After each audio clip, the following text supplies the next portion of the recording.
Hello, আজ turbo টুইন্সের একটা নতুন ভিডিও নিয়ে আমরা আবার চলে এসেছি।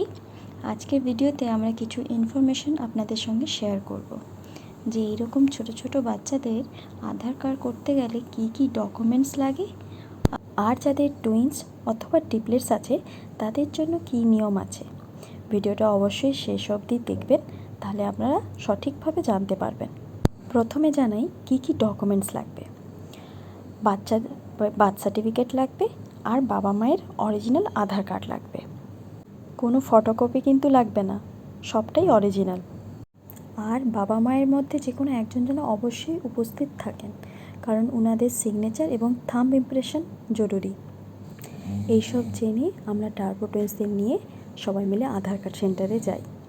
সেখানে গিয়ে লম্বা লাইন দেখে বুঝতে পারি যে আমাদের বেশ কিছুক্ষণ অপেক্ষা করতে হবে। তারই মধ্যে টার্বো টুইন্সরা তাদের নিজেদের মধ্যে খেলাধুলো শুরু করে দেয়। সে সেদিকে ছোটে, এদিকে ছোটে। এইসব করতে করতে টিটো একটা খেলার সঙ্গীও পেয়ে যায়, তার সঙ্গে মনের মতো খেলতে থাকে। এদিকে লক্ষ্য করি টিটো যেমন যেমন করছে, পাশের বাচ্চাটাও ঠিক তেমনি তেমনি করে চলেছে। কি একটা হাস্যকর ব্যাপার। তার মধ্যে দেখি ডোডোকে তার বাবা নিয়ে আসছে যে তাদের সঙ্গে খেলাধুলা করার জন্য, কিন্তু ডোডো কিছুতেই খেলবে না। সে তার মতো অন্যদিকে চলে যাবে, সে তার সিঁড়িতে উঠবে, তার অন্য কাজ করবে, সে কিছুতেই এখানে থাকবে না। এইভাবে বেশ কিছুক্ষণ চলার পরে লক্ষ্য করি এবারে টার্বো টুইন্সের অফিসের ভেতরে যাওয়ার পালা এসে গেছে। আমরা ভেতরে গিয়ে প্রথমেই জানতে পারি টুইন্স বেবিদের কিন্তু একসঙ্গে আধার কার্ড হয় না, একদিনে একজনেরই হবে। এই ভেবে আমরা হতাশ হয়ে গেলাম প্রথমেই।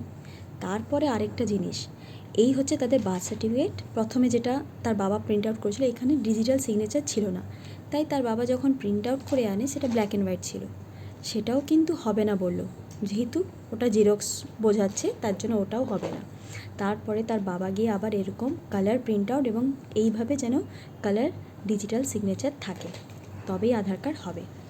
এসব জানার পর সেদিন আধার কার্ডের কাজটা অসম্পূর্ণই থেকে যায়। তাই আমরা টার্বো টুইন্সদের নিয়ে অফিস থেকে বেরিয়ে বাড়ি যাওয়ার জন্য রওনা হলাম। তার মধ্যে তার বাবা টোটো বুক করেছিল, টোটো তখনও আসেনি, তাই তারা একটু ছুটাছুটি খেলাধুলোই করছিল।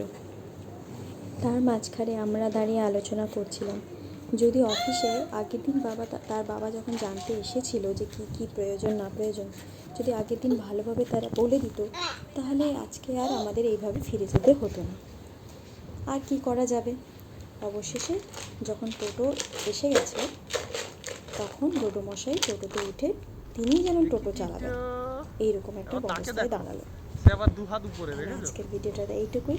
এবারে আমরা বাড়ি ফিরে যাই। Tata, bye bye.